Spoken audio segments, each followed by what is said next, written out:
तो दो रिपोर्ट देखी आपने।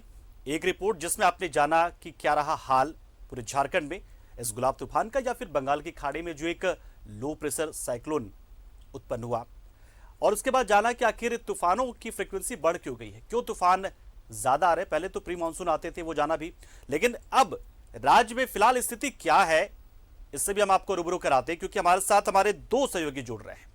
जमशेदपुर से प्रभात हमारे साथ जुड़ रहे हैं, और इसके अलावा देवघर से मनीष हमारे साथ जुड़ रहे हो। देखिए, इन दोनों ही जगहों पर बहुत ज्यादा असर देखने को मिला है इस बारिश का, क्योंकि जमशेदपुर में जब बंगाल में कुछ भी होता है तो सबसे ज्यादा असर जमशेदपुर में पड़ता है। ये हमने महसूस किया है, क्योंकि जमशेदपुर से मैं भी हूं। देवघर चूंकि बंगाल से नजदीक है तो वहां असर पड़ना लाजमी है।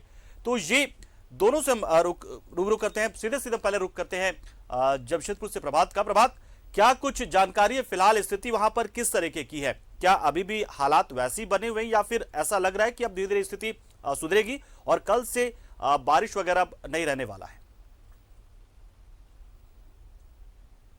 ये पंकज, जो पिछले दिनों जो गुलाब तूफान आया था, हालांकि गुलाब तूफान के दौरान उतनी ज़्यादा बारिश नहीं हुई थी, लेकिन जो बंगाल की खाड़ी में निम्न दबाव बना उसकी वजह से कल से लगातार बारिश हो रही है। और हालांकि अभी बारिश रुकी है, लेकिन सुबह के वक्त जिस तरीके से बारिश हो रही है उससे मानो लग रहा था कि कहीं से बादल फट गया। इतना तेज बारिश था सुबह के वक्त में।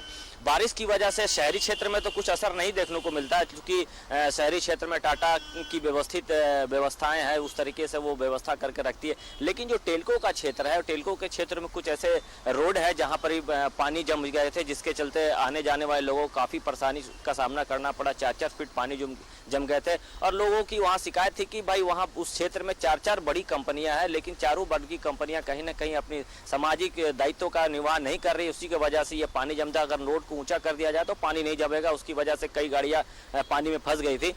इसके अलावा अगर हम ग्रामीण क्षेत्र की बात करें तो पोटका में के क्षेत्र में काफ़ी बारिश हुई है। वहाँ पे कई ऐसे रोड है जो जलमग्न हो गए थे, जिसके चलते कई पुलिया क्षतिग्रस्त भी हो गए, और हाता और चाईबासा को जोड़ने वाले जो रोड थे वो भी कहीं ना कहीं क्षतिग्रस्त हुए। उसकी वजह से रोड पे पानी बह रहा था, उसकी वजह से आवाजाही काफ़ी नुकसान हुआ। अगर हम कोल्हान की पूरे कोल्हान की बात करें तो चाईबासा चकद्दरपुर सोरुआ के बीच में पुल के ऊपर से पानी बह रहा था, वहाँ लोगों को आने जाने में काफ़ी दिक्कतों का सामना करना पड़ा। पुल थोड़ी क्षतिग्रस्त भी हो गई, उसकी वजह से प्रशासन ने पुल को बंद कर दिया। घाटशिला की अगर बात करें तो घाटशिला में कई ऐसे कच्चे मकान है, बरसात की वजह से कल भी झमाझम बारिश हो रही थी, उसकी वजह से कई कच्चे मकान गिर गए थे। आज भी कई कच्चे मकान आएंगे तो शहरी क्षेत्र में उसका असर बहुत ज्यादा आएंगे। प्रभात, और बारिश की वजह से जो असर पड़ा उस पर जानकारी लेंगे आपसे, लेकिन हम पहले देवघर चल लेते हैं। मनीष हमारे साथ जुड़े हुए, मनीष का रुख करते हैं। मनीष, क्या कुछ स्थिति है नजर आई इस बारिश के दौरान देवघर में? पंकज, सबसे बड़ी बात है कि बारिश का सार्वजनिक हम कह सकते हैं काफ़ी जो एरिया रहा, जो प्रभाव का जो एरिया रहा, काफ़ी बड़ा एरिया रहा। सभी लोग इससे प्रभावित हुए, चाहे वह शहरी क्षेत्र हो या फिर ग्रामीण। सबसे ज़्यादा अगर प्रभाव देखने को मिला है तो वो देखने को मिला है सारठ प्रखंड, जो सारठ विधानसभा क्षेत्र है, वहाँ अजय बराज है।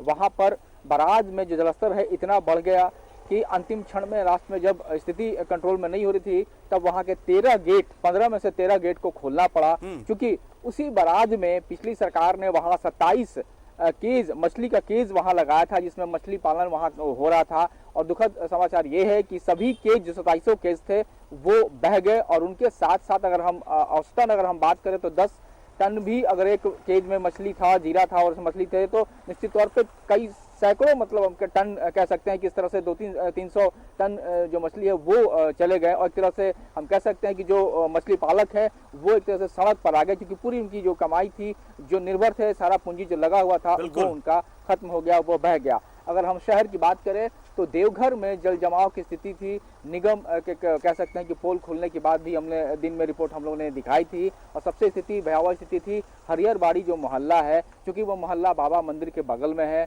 और उस मोहल्ले के बगल में ही शिव गंगा है। लेकिन दुर्भाग्य यह बात थी कि जब पूरा मोहल्ला डूब रहा था तो वहाँ की पानी निकासी को हम बगल की शिव गंगा में नहीं डाल सकते हैं, क्योंकि यह प्रोविजन नहीं है। वो पौराणिक सरोवर है, वहाँ मैले गंगा पानी को नहीं डाला जा सकता है। तो ये एक बड़ी विकट स्थिति हो गई थी। पूरा जो इलाका था टापू बन गया था। हम लोगों ने दिन में वहाँ से लाइव भी हम लोगों ने दिखाया था किस तरीके से लोग फंस गए हैं। पूरे हर घर में पानी घुसा हुआ था। और ये नज़ारा सिर्फ वहीं का नहीं था, बल्कि हम पास का जो दूसरा इलाका था वहां भी अमूमन स्थिति वही देखने को मिली और डरवा नदी काफी उफान पे था, जिले के सभी नदियों में उफान था। लेकिन दोपहर के बाद से बारिश थोड़ी थमी है। अभी हम लोग खड़े हैं, वहां भी बारिश अभी रिमझिम सी हो ही रही है। और इंटेंसिटी की बात करें तो इंटेंसिटी में जरूर थोड़ा सा हल्कापन आया है, लेकिन लोग पूरी तरह से प्रभावित हुए, जनजीवन अस्त व्यस्त हुआ। बिजली की व्यवस्था भी चरमराई, क्योंकि बिजली हम जहां भी खड़े हैं थोड़ी देर पहले ही यहाँ पे बिजली आई है, इसके पहले बिजली नहीं रही। कई मोहल्लों में दिन भर बिजली गुल रही। बिल्कुल आएंगे मनीष आपके पास आएंगे। गुलाब का प्रभाव हो या ना हो, लेकिन बंगाल के बिल्कुल प्रभात, जैसे कि मनीष ने बताया कि वहां पर भी बहुत सारी जो व्यवस्थाएं वो चरमरा गई है। आने जाने में तो दिक्कतें हो ही रही, क्योंकि जल जमाव हो चुका है इस कदर कि ऐसा लग रहा है कि सड़कों पर पानी भरा हुआ है और जो पोल व्यवस्था की खुलती है वो खुल ही जाती है हर बार बारिश में। हालांकि बारिश की मार, कुदरत की मार है, कोई रोक भी नहीं सकता। दो तीन नदियां जमशेदपुर के बगल से भी गुजरती है। स्थिति उनकी क्या है? क्या हालात वहां समान है या फिर कुछ खतरे वाली बात नजर आ रही, क्योंकि बारिश लगातार हुई है? स्वर्णरेखा, खरकई, तमाम नदियां हैं उधर से गुजरती जमशेदपुर में स्थिति। बिल्कुल पंकज, बिल्कुल देखिए 2-3 दिन पहले अगर हम बात करें तो लगातार जो गुलाब तूफान का जो असर था उसके वजह से उड़ीसा, बंगाल में लगातार बारिश हो रही थी और झारखंड में बारिश हुई, तो उसकी वजह से झारखंड की करीब जितनी जो डैम है, चाहे जमशेदपुर के आसपास के जितने डैम के फाटक को खोल दिया था, चाहे वो डिमना डैम की बात करें, चांडिल डैम की बात करें, या फिर उड़ीसा के जो बैंगविल डैम है उसके डैम खोलने की वजह से जो खड़काई और स्वर्णरेखा नदी जो थी वो खतरे के निशान से ऊपर बह रही थी। लेकिन अभी बोले नदी का जल स्तर कम हो गया और धीरे धीरे पानी आगे की ओर निकल जा रहा है। चूंकि ये बरसात जो हो रही है वो लगातार, जैसे अगर सुबह से लेकर शाम तक बरसात होती तो निश्चित है नदियों का जलस्तर बढ़ता है, लेकिन उस तरीके से बरसात में सुबह के वक्त करीब 3-4 घंटे कंटिन्यू बारिश हो रही है और बारिश जो हो रही है वो रुक के है। जैसे अभी बारिश रुकी हुई है, शाम के वक्त बारिश हो रही थी, अभी बारिश रुकी है। अगर लगातार बारिश होने से निश्चित है नदियों का जलस्तर बढ़ता है। हालांकि अभी वो खतरे वाली बात नहीं है, किसी तरह घबराने वाली बात नहीं, क्योंकि पहले जो बात थी जो खतरे के निशान से ऊपर बह रही थी नदियां, वो नई स्थिति नहीं है। हाँ, लेकिन यह जरूर कह सकते हैं कि जो बारिश होने से निश्चित है कि आम जनजीवन के असर पड़ता है, क्योंकि जो आम जनजीवन जो डेली कमाने खाने वाले हैं, जो फास्ट फूड बेचने वाले ठेलों पर है, या फिर रोजगार करने वाले लोग हैं, जो डेली कर्मचारी है, काम करने वाले, उन पर जरूर असर पड़ता है। क्योंकि सुबह के ही वक्त जब बारिश होती है और सुबह के वक्त में ये जितने कामगार रहते हैं वो घरों से निकलते हैं काम की तलाश में और काम पे जाते हैं, तो ऐसे स्थिति में वो काम पे नहीं जा पाते हैं। और ना ही जो फास्ट फूड के ठेले लगते हैं, चाहे वो खोमचा हो, चाहे वो इडली वाले की बात करें या फिर चना बेचने वाले की, अन्य चीज बेचने वाले की, तो उस पर कहीं ना कहीं असर पड़ता है। और लगातार ये बारिश हो रही है और मौसम विभाग जो जमशेदपुर का बता रहा है कि आने वाले 3 तारीख तक इसी तरीके से बारिश रुक के होगी। हो सकता है जैसे हमारे संवाददाता बिल्कुल प्रभात, जैसे हमारे संवाददाता शाहनवाज ने एक रिपोर्ट पेश की है जी। मनीष सबसे ज्यादा अगर हम प्रभाव की बात करें, मनीष से भी जान लेते हैं क्योंकि वक्त थोड़ा कम है। हाँ बिल्कुल मनीष बहुत कम संक्षेप में आपसे पूछेंगे यहाँ पर कि सबसे ज्यादा असर कहाँ पड़ा, कोई कैजुअलिटी वगैरह संथाल से? देखिए, सबसे ज्यादा असर अजय बराज की हम कह सकते हैं, क्योंकि उसका जलस्तर बढ़ने से वहां मछली पालक को सबसे ज्यादा क्षति पहुंची है अपने आप में। बिल्कुल मनीष आपसे जानेंगे, लेकिन हमें एक्सक्लूसिव तस्वीरें दिखा रहे। देखिए ये निरसा की तस्वीरें हैं, यहाँ पर कैसे 2 बच्चों को रेस्क्यू किया गया है। ये जो पानी भर गया था, जो बाढ़ का पानी जमा हो गया था, उसी बीच में ये बच्चे फंस गए थे और चारों ओर उनके पानी था। आखिर में उन्होंने पेड़ पर चढ़कर अपनी जान बचाई, लेकिन उसके बाद फिर रेस्क्यू ऑपरेशन शुरू किया गया और इन दोनों बच्चों को बचाया गया। ये तस्वीर हम आपको दिखा रहे हैं, देखिए एक्सक्लूसिव तस्वीर है ये निरसा से तस्वीर हमारे पास पहुंची और वहां पर देखिए, हालांकि जो तूफान का असर जामताड़ा धनबाद में सबसे ज्यादा रहा है। मनीष, चलिए मनीष आप जानकारी दीजिए, सबसे ज्यादा कोई जानमाल का नुकसान वगैरह या फिर जो घर वगैरह गिरे हो, सबसे ज्यादा नुकसान किस इलाके में हुए हैं सबसे ज्यादा? मनीष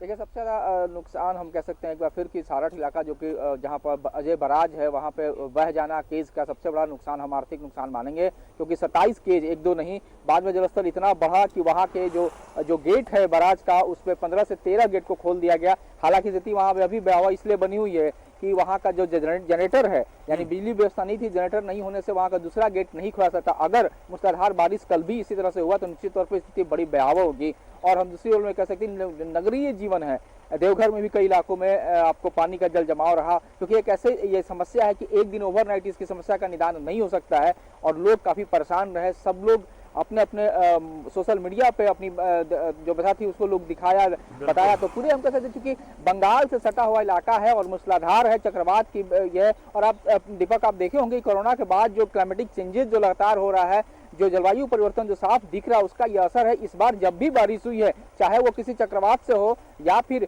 यूं ही मौसम का मिजाज बदलने के बाद हो, लेकिन बारिश जब भी हुई है तो मूसलाधार बारिश हुई है। जी बिल्कुल, ये तो हमने नोटिस किया है। बिल्कुल मनीष, तो शुक्रिया आपका भी मनीष, और प्रभात आपका भी शुक्रिया, आप हमारे साथ जुड़े, पूरी जानकारी दी। नजर आप बनाए रहें और मौसम से जुड़ी जानकारी जो भी अपडेट आपके पास आता है वो निश्चित तौर पर आप हम तक पहुंचाएं ताकि हम दर्शकों